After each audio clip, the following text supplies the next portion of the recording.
Hi friends, welcome to Mahalakshmi saris. ఈరోజు మీ ముందుకు సరికొత్త ఐటెంతో వచ్చేసానండి.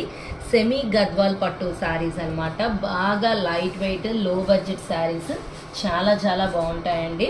విత్ కాంట్రాస్ట్ బార్డర్తో వస్తుంది. డార్క్ మెరూన్ రెడ్, పైన బాటిల్ గ్రీన్ అండి. మొత్తం సిల్వర్ జరీ లైన్స్ వచ్చేస్తాయి. మన శారీ మొత్తం కూడా మ్యాంగోస్ బూటీస్ వస్తాయన్నమాట. లో బడ్జెట్లో బాగా రిచ్ లుకింగ్ ఉంటుంది. పళ్ళు వచ్చేసి మంచి కాంట్రాస్ట్ మిర్చి రెడ్ లాగా వస్తుంది అనమాట. బ్లౌజ్ కూడా ఇట్లానే వస్తుందండి, విత్ బార్డర్ వస్తుంది. శారీ మొత్తం కూడా ఇలా వచ్చేస్తుంది మీకు కంప్లీట్ ఇట్లా లైన్స్తో ఇట్లా డిజైన్ అనమాట. దీంట్లో నేను మీకు ఇప్పుడు కలర్స్ చూపిస్తాను. కలర్స్ కూడా మంచి కాంబినేషన్స్తో వచ్చేస్తాయండి. చిన్న చిన్న పార్టీస్కి చాలా బాగుంటుందండి. లో బడ్జెట్ శారీ మంచి ఫ్యాబ్రిక్తో లైట్ వెయిట్తో సూపర్గా ఉంటుందని ఆ ఐటమ్. కలర్స్ కూడా చూడండి ఎంత బాగున్నాయో. సో మరి ఇంత మంచి ఐటమ్ కొనుక్కోవడానికి హరీ మై డియర్ ఫ్రెండ్స్, బాయ్.